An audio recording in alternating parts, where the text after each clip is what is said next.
नमस्कार, बहुत स्वागत है आपका। एनडीटीवी मध्य प्रदेश छत्तीसगढ़ देख रहे हैं आप देख रहे हैं बोलने से बदलेगा। आपके साथ मैं आसफ शेख। जबलपुर में एक महिला से अजीब तरह की साइबर ठगी हुई है। उसे ठगों ने महीने भर से ज्यादा धोखे में रखा। महिला को इनाम में पैसे निकलने का झांसा दिया गया था। इसके बाद धोखा देकर उससे पैसे भी ट्रांसफर कराए गए। फिर महिला अलग अलग शहरों में भटकती भी रही। अब उसे घर वापस लाया जा सका है, लेकिन वो इतना डिस्टर्ब हो चुकी है कि अभी भी इनाम मिलने की बात सही मान रही है। महिला की काउंसलिंग चल रही है। आज हम इस खौफनाक साइबर ठगी पर बात करेंगे। आप भी हमें कॉल कर सकते हैं, अपने सवाल पूछें। हमारा नंबर है 8178999182। तो साइबर ठगी का ये जो अजीब मामला है, ये आखिर हुआ कैसे, इसमें पीड़ित कैसे फंसी, इस पर एक रिपोर्ट आपको दिखाते हैं, फिर इस पर बात करते हैं।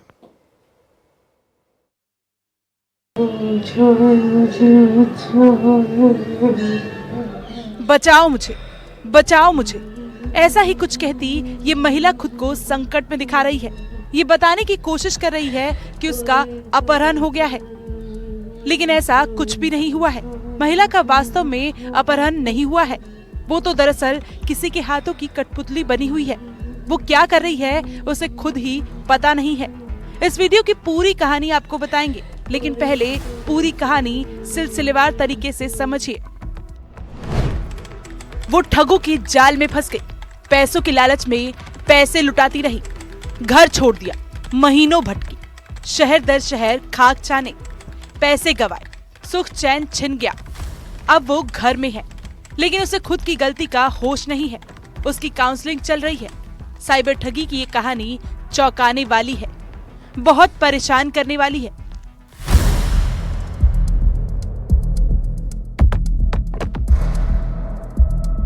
पुष्पलता के पति छोटा मोटा काम करते हैं।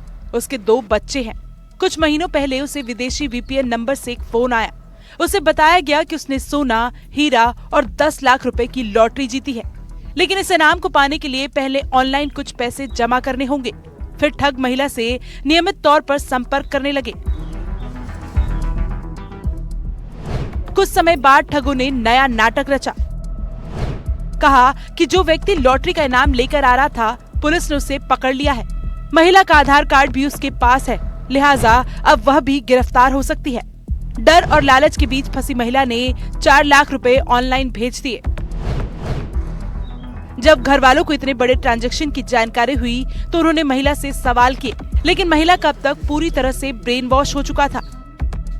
ठगों ने उसे यकीन दिला दिया था कि किसी को बताने से इनाम रद्द हो जाएगा।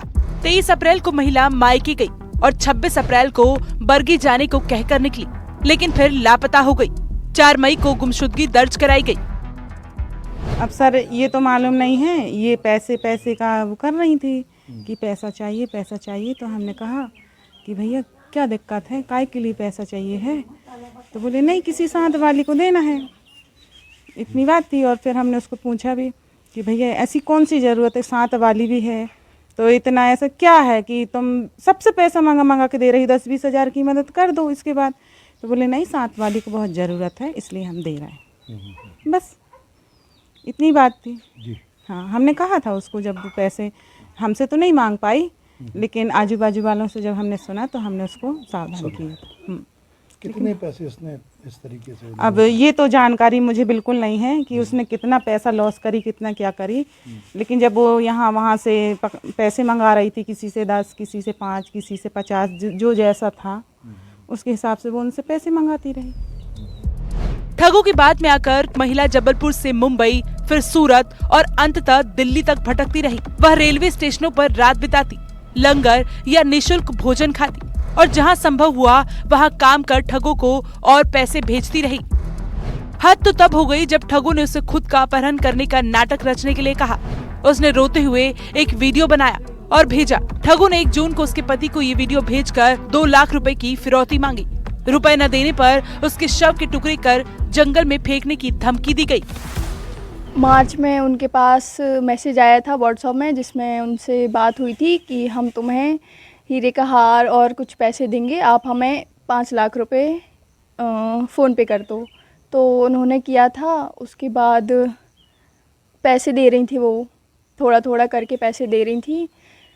उसके बाद वो वहाँ बुलाए थे तो वो वहाँ गई थी, फिर वो लोग वहाँ नहीं मिले, फिर उसके बाद उनको ले आए थे पुलिस वाले। तो उनने ऐसा भी कुछ बताया आपकी मम्मी को कि अपहरण का एक वीडियो बना के भेज हाँ, उन्होंने भेजा था मेरे फ़ोन में, ऐसा अपहरण की वीडियो मैसेजेस आ रहे थे कि आप पैसे दो, आपकी मम्मी हमारे पास है। तो फिर आप लोग घबरा गए होगे बहुत। हाँ सर, घबरा गए थे, फिर हम लोग पुलिस स्टेशन गए थे बताने। तो अच्छा बेटा, अभी भी बताओ, जैसे इतना सब हो गया, इतने दिनों बाद इतना आप लोगों का पैसे भी चले गए, है ना, उसके बाद भी अभी भी आपकी मम्मी उसी में है कि अभी भी वो लोग झूठ नहीं बोल रहे, मिलेगा? हाँ, उनको लग रहा है कि मिलेगा। तो आप लोगों ने समझाया था। इस घटना के बाद उसकी मां ने मध्य प्रदेश हाईकोर्ट में बंदी प्रत्यक्षीकरण याचिका दायर की। कोर्ट के निर्देश पर पुलिस की 4 टीमों को खोजबीन में लगाया गया। यही नहीं, बताया जाता है कि इस दौरान महिला का फोन चोरी हो गया, लेकिन उसने किसी अन्य व्यक्ति के फोन से परिवार को कॉल किया, जिससे उसकी लोकेशन ग्रेटर नोएडा में मिली। सोमवार को पुलिस टीम ने वहां से उसे सुरक्षित अपने कब्जे में ले लिया। दरअसल एक ये महिला हैं जो आशा कार्यकर्ता हैं, उम्र लगभग उनकी 36-37 वर्ष की है, बरगी क्षेत्र के एक गांव की रहने वाली हैं। ये अपने घर से 27 अप्रैल को बिना किसी को बताए चली गई थी। कुछ दिनों तक घर वाले ढूंढते रहे, फिर उनके घर वालों ने 4 मई को थाने में आकर इस संबंध में सूचना दी गई, जिसमें गुम इंसान कायम करके उसको विवेचना में लिया गया था। 1 महीने तक कुछ ऐसी खोज खबर जानकारी नहीं मिली, पुलिस अपने स्तर पर तफ्तीश कर रही थी। 1 जून को इनकी बेटी को एक अननोन नंबर से व्हाट्सएप कॉल आया, वॉइस ओवर इंटरनेट प्रोटोकॉल के अंतर्गत, जिसमें संदेही द्वारा बताया गया कि उनकी मदर जो है वो उनके कब्ज़े में है और वो इतने रुपए दें, अदरवाइज़ उनकी मदर के ऑर्गन्स को निकाल दिया जाएगा, उनको काट कर फेंक दिया जाएगा, ऐसे करके। तो इस तरह की फिर जब अपहरण और इस तरह की संबंधित स्थिति समझ में आई तो तुरंत हम लोग सतर्क हुए और इसी संबंध में एक फिर FIR भी दर्ज की गई तत्काल। और महिला की खोज, जो जानकारियां मिली थी तब तक, उसके संबंध में जानकारी प्राप्त करना शुरू किया गया। आरोपियों द्वारा कुछ वीडियोस भी और ऑडियो क्लिप्स भी भेजे गए थे, जिसमें महिला ऐसा लग रहा था कि किसी परेशानी में है, किसी दिक्कत में है, तो इस चीज़ को तत्काल गंभीरता से लिया गया।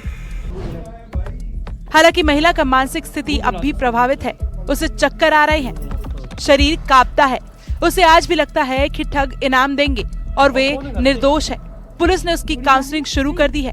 इस सनसनीखेज वारदात को अंजाम देने वाले साइबर ठगों की तलाश जारी है। टीवी के लिए जबलपुर के बरगी से संजीव चौधरी की रिपोर्ट।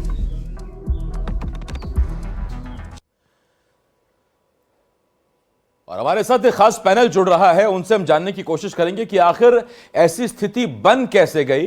डॉक्टर शैलेंद्र श्रीवास्तव जी इस वक्त पूर्व DG मध्य प्रदेश हमारे साथ जुड़ रहे हैं। सर, बहुत स्वागत करता हूं मैं आपका। Psychological therapist doctor Anushka Sharma ma'am हमारे साथ ज्वाइन कर रही हैं। डॉक्टर अनुष्का मैम, आपका स्वागत है। Doctor Anushka Yashoda super speciality अस्पताल से जुड़ी हुई हैं।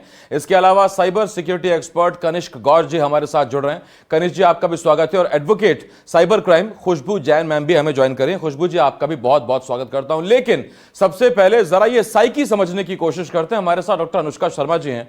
अनुष्का मैम, कैसे किसी शख्स के दिमाग में घुस के आप उसको इस तरह से ब्रेन वॉश कर सकते हैं कि वो दिन रात मेहनत कर रहा है, झूठ बोल रहा है, खुद का अपहरण करने की बात कर रहा है, केवल आपको पैसे देने के लिए कि मुझे हीरो का हार मिलेगा। इतनी जागरूकता, इतनी अवेयरनेस के बाद भी कैसे लोग झांसे में आ जाते हैं?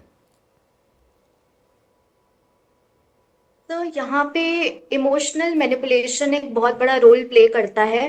उनके विश्वास का फायदा उठा के उनसे काम करवाना, प्लस यहाँ पे कंडीशनिंग एक हो जाती है। अगर रोज इंस्ट्रक्शंस आ रहे हैं, फोन कॉल्स आ रहे हैं, तो एक इंसान जब रोज एक ही चीज बार बार सुनता रहता है तो उनको एक विश्वास सा बन जाता है कि शायद ये चीज सही ही है, एंड फिर वो उसी चीज को फिर फॉलो करने लगते हैं। एंड धीरे धीरे, जैसे यहाँ इन केस में हुआ है, एक डेल्यूजन सा बन जाता है कि अब वो ये समझ नहीं पा रही है कि पैसे नहीं मिलने वाले हैं, उन्हें अभी भी लगता है कि इनाम अभी भी मिलेगा।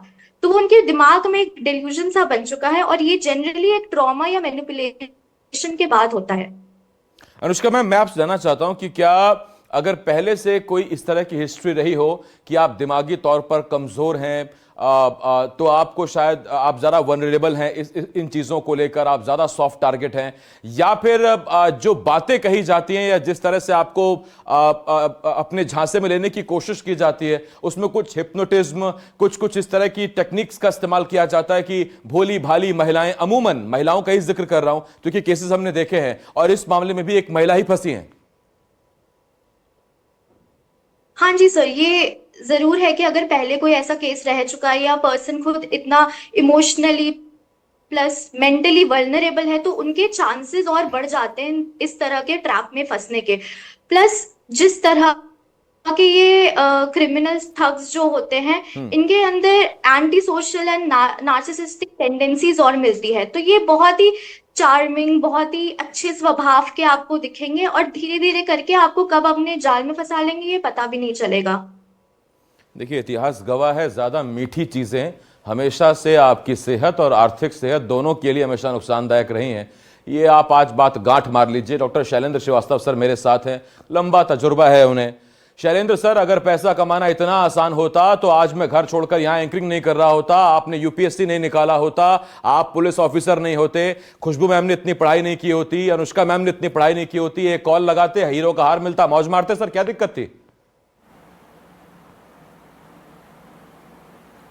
दुर्भाग्य है, लेकिन मैं आपको बताऊं, यूपीएससी पास करने वाले भी ऐसे लालच में फंस जाते हैं और वो भी कई बार चीट होते हैं। मैं अक्सर आपके चैनल पे भी देखा है, मैंने प्रिंट और सोशल मीडिया में भी देखा है। इवन सीनियर ऑफिसर्स का डिजिटल अरेस्ट और नारकोटिक्स की पार्सल जो पोस्ट भेजा उसमें नारकोटिक्स, तो ये चीट्स हैं। और मैं आपको ये बता दूं, ये मतलब मैं तो उनको कहूँगा दे आर इलिटरेट्स जो ये कर रहे हैं। इनका बहुत ज़्यादा एजुकेशन नहीं होता है, जैसे जमतारा वाले हैं आप मान लीजिए, 8th क्लास 9th क्लास पढ़े होते हैं, लेकिन बहुत चतुर होते हैं और हम लालच में फंस जाते हैं।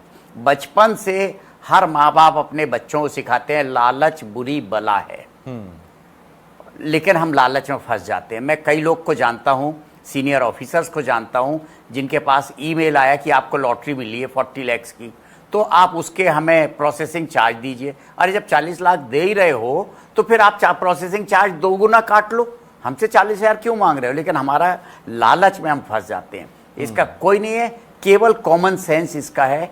सरकार इतना प्रचार प्रसार करती है, अभी आप देखिए हर मोबाइल फ़ोन पे अमिताभ बच्चन की आवाज़ में आता है आपका कि बचिए, सरकारी नंबर भी दिए जाते हैं, पूरा भारत सरकार लगी है, पुलिस लगी है, लेकिन फिर भी हम चीट होते हैं। हमको ये ज्ञान नहीं आ रहा है और इसलिए नहीं आ रहा कि हमारा अपना इंटरेस्ट, हमें लालच होता है। जब तक ये लालच नहीं जाएगा, चाहे सरकार हो जाए, चाहे सोशल वेलफेयर एजेंसीज हो जाए, कोई नहीं रोक सकता है। ये दिमाग में रखना चाहिए। फ्री में, मुफ्त में कुछ नहीं मिलता है, कोई बात भी नहीं करता है। ये होना चाहिए, मीठी मीठी बातें कुछ नहीं है, ये सब मेंटल डिसऑर्डर्स हैं, लालच है। नहीं, ऐसा नहीं है सर। शैलेंद्र सर, देखिए ना, मैंने आपसे कुछ लिया ना आप मुझे कुछ दे रहे हैं। हम बात कर रहे हैं, जनहित की बात कर रहे हैं, तो कुछ अच्छे लोग भी हैं जो बात कर रहे हैं आपस में। हाँ, ये जरूर है कि आपको अगर कोई फोन आ रहा है और कह रहा है कि भाई 20 लाख की लॉटरी, मैं समझ गया सर। नहीं, अननोन, देखिए, हाँ, मैं समझ गया sir. Don't misunderstand me, I don't want to say. आपके मित्र होते हैं, आपके भाई होते हैं, आपके जान पहचान वाले होते हैं। अननोन आदमी रिमोट से, नाइजीरिया से फोन कर रहा है, आपकी लॉटरी निकली है, क्यों देगा फ्री में? मेरा उससे इस सूरत में भी एक चीज बनती है सर, उससे मैं आगे डिस्कस करूंगा कि विश्वास किस तरह से कई बार नुकसान आपको दे देता है, अति विश्वास। मैं इस बात करूंगा इस पर आपके पास। मेरे पास साइबर एक्सपर्ट हैं हमसे बातचीत करने के लिए, कनिष्क गौर साहब। कनिष्क जी, मेरा एक सवाल है आपसे। देखिए, सरकार की जो जिम्मेदारी है, जो पुलिस की जिम्मेदारी है, वो निभा रहे हैं, वो आपको अवेयर कर सकते हैं, वो आपको जागरूक कर सकते हैं। और जैसा खुद शैलेंद्र सर ने कहा कि अमिताभ बच्चन साहब की आवाज में आजकल आप फोन करिए, कितना भी इमरजेंसी फोन हो, उससे पहले आपको वही सुनाई देगा। उसके बावजूद अगर आप लालच में आके आप थ्रेट में, लालच में या दबाव में किसी भी तरह से आप अगर फंस जाते हैं, तो फिर इसमें सरकार और पुलिस क्या करे? दूसरा मैं आपसे पूछना चाहता हूं, ये तो एक पक्ष हो गया, दूसरा ये कि इनको पकड़ने की जिम्मेदारी भी तो फिर पुलिस और प्रशासन और सरकार की तो है। जी बिल्कुल, प्रशासन की जिम्मेदारी है, पर सबसे पहले जिम्मेदारी एक आम नागरिक की है, वो कि इस तरह के छलावे में वो ना फंसे। पहले हम देते इस तरह के छलावे जो होते थे वो राह चलते आदमी के साथ होते थे। अब ये सारे जो नए तरीके हैं इनमें ये सब साइबर क्राइम में हो रहे हैं। तो किसी अननोन नंबर से फोन आना, उसकी बात पे विश्वास करना, यहाँ पे गलती है। तो इस समय सबसे ज्यादा जो जरूरत है वो जागरूकता की है। पुलिस तो अपना काम करेगी, प्रशासन भी अपना काम करेगा, अवेयरनेस कैंपेन चलाएगा, पर जब तक नागरिक खुद इन प्रलोभन में नहीं पड़ेंगे और अपना आत्मविश्वास रखेंगे और इस किसी तरह की जो ग्रीड है उसके लिए फॉल नहीं करेंगे, तभी बच सकते हैं। इस सिचुएशन में मुझे लगता है कि ग्रीड, जो लालच है, प्रलोभन है, उसके कारण ये जो महिला हैं एक ट्रॉमा में गई हैं, क्योंकि उनको लगता है कि जो उनको फोन कर रहे हैं उनको अभी भी इनाम देंगे।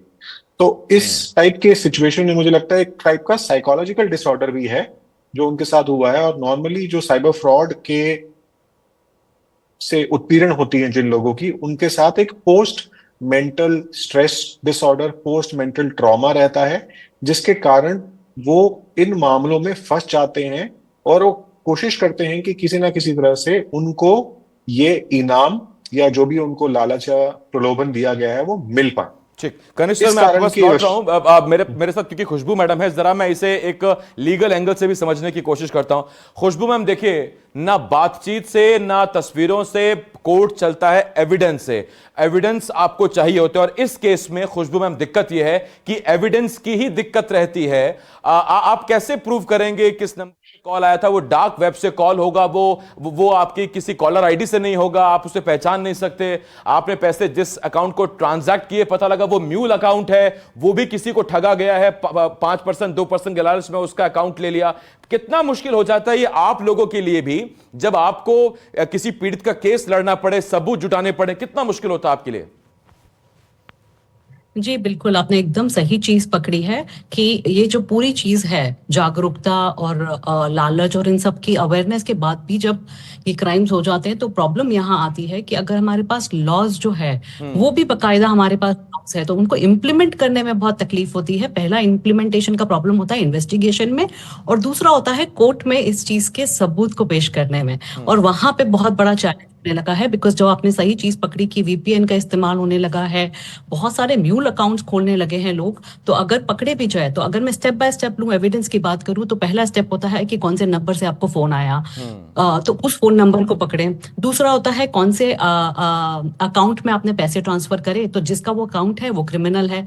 तीसरा हो गया वहां से कौन से इन अकाउंट्स और इन मैसेजेस जहां से आ रहे हैं, व्हाट्सएप जहां से आ रहे हैं, वो आईपी एड्रेसेस और इन चीजों को लेकर। तो ये जो चीजें हैं, इन्होंने एक और स्टेप आगे हो गए क्रिमिनल्स। इन्होंने सोचा कि अब हम वीपीएन का इस्तेमाल करें ताकि पकड़े ना जाए। कहीं पे वीपीएन नहीं भी होता है तो वो जो नंबर है वो किसी और के नाम पे रजिस्टर्ड होता है। तो जब वो इन्वेस्टिगेशन होती है तो पता चला वो आपके या मेरे घर पर पुलिस आई है और हमें तो पता ही नहीं कि हमारे नाम का कोई सिम कार्ड है। दूसरा होता है बैंक अकाउंट में भी बहुत सारे म्यूल अकाउंट्स होते हैं। म्यूल अकाउंट्स का मतलब होता है, मैं लोगों को बता दूं, म्यूल अकाउंट्स ये होते हैं कि आपके नाम का किसी ने फर्जी अकाउंट खोला हुआ है, या फिर बहुत सारे लोग हैं जो अभी जीवित नहीं है तो उनकी आइडेंटिटी को यूज करके अकाउंट बनाए जा रहे हैं। या तीसरा होता है कि आपके अकाउंट को हैक करके यूटिलाइज किया है। चौथा होता है कि ये जो आपको प्राइज मनी मिल रही है या लोन मिल रहा है, ये आपको जिस अकाउंट से आ रहा है वो अकाउंट को इस्तेमाल करते हुए पूरी एक वेब ऑफ चेन बनाई जाती है और आपको पता भी नहीं चलता और आपको लगता है मेरे अकाउंट से तो पैसे आए हैं और मैंने अपना लोन जो लिया था वो वापस किया है। तो आपने वो जिसको वापस किया है आप उस घेरे में आ जाते हो। तो यहाँ पे भी पकड़ना बहुत मुश्किल होता है। बट ये चीजें नामुमकिन नहीं है, ये चीजें इवॉल्व हो रही है। हमारी लॉ इन्फोर्समेंट एजेंसीज को भी बहुत तरीके से इसमें अपडेट किया जा रहा है। अगर आप देखेंगे तो I4C ने बहुत बड़ा बजट निकालकर बहुत इन्वेस्टिगेशंस को लेकर जिस तरीके से चीजें आनी चाहिए और क्या होना चाहिए एविडेंस को लेकर बात की गई है। बट एक आम आदमी को ये जानने की बहुत सख्त जरूरत है कि जब भी आप इस तरीके की चीजें कर रहे हैं, आप इमीडिएट ट्रांजैक्शन का स्क्रीनशॉट ले,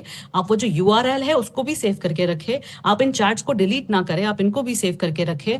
और चौथी चीज कि आप बिल्कुल भी ट्रस्ट ना करें जब भी आप इस तरीके की चीजें कर रहे हैं ऑनलाइन। अगर आपको ट्रस्ट करना है तो आप उसके पहले वेरीफाई करें और और उसके लिए भी सरकार ने एक बहुत अच्छी चीज लाई है। मैं 1 सेकंड आपका और ले रही हूँ, बट ये सबको जानना बहुत जरूरी है। तो हमारा जो संचार साथी है डिपार्टमेंट ऑफ टेलीकम्युनिकेशन, उन्होंने स्पेसिफिकली निकाला है कि आप जाकर चेक कर सकते हैं कि अगर आपको कोई एसएमएस आता है, तो जैसे अगर वो एसएमएस आ रहा है कि आपको यहाँ से लॉटरी लगी है, तो किसी अगर नोन एंटिटी के नाम से एसएमएस आता है, तो या आपको इस अकाउंट से पैसे आपके आ गए हैं या चले गए हैं, तो आप वो एसएमएस हेडर और फुटर को डालकर चेक कर सकते हैं कि वो सही जगह से आया है या ठीक नहीं बात है। आया और है। एक तरीका जो और दूसरा, भी है आप वो ये कि अपने 1930 पर ये एक हेल्पलाइन है जहां आप फॉरेन ट्रांजैक्शन के बाद आपको लगता है कि कुछ गड़बड़ है, वहां आप कर सकते हैं। अगर वो ट्रांजैक्शन अगर पाइपलाइन में है, वो अब विड्रॉल नहीं की गई है, तो उसको वहीं फ्रीज कर दिया जाएगा। ये जानकारी हम बार बार अपने बुलेटिन में देते हैं।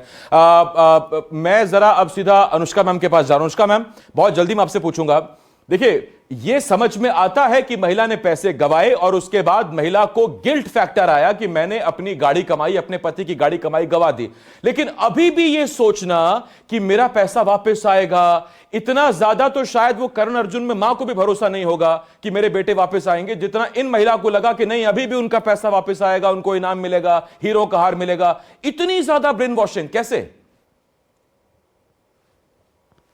सर, जैसे आपने बताया कि उनके दिमाग में अभी दो थॉट्स बहुत एक दूसरे से लड़ाई कर रहे हैं कि एक तरफ तो उनके पैसे भी गए एंड दूसरी तरफ अभी भी उनको लग रहा है कि उनको इनाम मिलेगा। यहाँ पे एक चीज हो जाती है ट्रॉमा बॉन्डिंग करके कि इतने टाइम से जब वो क्रिमिनल के साथ इन्वॉल्व है, उनके कांटेक्ट में है, रोज फोन कॉल्स आ रहे हैं, मैसेजेस आ रहे हैं एंड वो उन चीजों को फॉलो करते करते डिफरेंट शहरों में भी जा रही हैं, तो धीरे धीरे करके एक डिपेंडेंसी बन जाती है उनके दिमाग में कि अब वो चीज सही समझने लगती है कि हाँ पैसे आएंगे और जो वो कह रहे हैं वो सही है, इवन दो कि उनके दिमाग में ये चीज भी है कि हाँ शायद ये चीज गलत है, बट फिर भी वो डिपेंडेंसी के चक्कर में जो इनकी एक ट्रॉमा बॉन्डिंग हो चुकी है क्रिमिनल्स के साथ, वो नहीं जा रही है, तो वो इसी की वजह से होता है। नहीं, ये साक्षात देखिए अमानवीयता है। आपने किसी से पैसे भी ले लिए और अब आपने उसकी दिमागी हालत ऐसी कर दी है कि वो बेचारा खुद परेशान है। इस वक्त शैलेंद्र सर के पास मैं जा रहा हूं। शैलेंद्र सर, देखिए जब भी एविडेंस जुटाने की बात आती है तो आपके पास अगर आपको आईपी एड्रेस नहीं मिलेगा, आपको लोकेशन नहीं मिलेगी, आप कैसे पकड़ेंगे जाकर उस अपराधी को जिसने इस तरह का साइबर ठगी किया है? देखिए, अपराधी कितना भी बड़ा क्यों ना हो, इसमें ज़रूर साइबर क्राइम में मैं आपको बता दूं कि whole world is just a global village, लेकिन पुलिस के पास एक इंटरनेशनल बाउंड्रीज होती हैं, एक वो लिमिटेशन है, दूसरी एनोनिमिटी है। लेकिन सभी स्टेट्स ने, गवर्नमेंट ऑफ इंडिया ने robust cyber crime investigation cells establish किए हैं एंड दे आर वर्किंग। और मैं आपको बता दूं, हैविंग सेड दैट, कि वो उसकी गलती है, लालच है, लेकिन हम अपनी जिम्मेदारी से नहीं बच सकते हैं। हमारा हिंदुस्तान का क्रिमिनल जस्टिस सिस्टम हमें जिम्मेदारी देती है कि हम नागरिकों का प्रोटेक्शन करें, प्रिवेंशन करें, डिटेक्शन करें, इन्वेस्टिगेशन करें और उसको सजा तक ले जाएं, जो भी उससे कोर्ट से जो भी कन्विक्शन तक ले जाएं। इसलिए कठिन जरूर है लेकिन इम्पॉसिबल नहीं है और पकड़े जाते हैं। और ऐसा नहीं है, ट्रैक करते हैं, गवर्नमेंट ऑफ इंडिया बहुत कर रही है, हमारी स्टेट गवर्नमेंट कर रही है। नहीं शैलेंद्र सर, इसमें दिक्कत यह है कि हमारी जो कन्विक्शन का रेट है या जो हमारा एग्जीक्यूशन का रेट है वो कहीं कम है बढ़ती हुई घटनाओं से। आप एक पकड़ेंगे, 100 घटनाएं पाइपलाइन में आ गई हैं और वो ठगी के शिकार और आ गए हैं।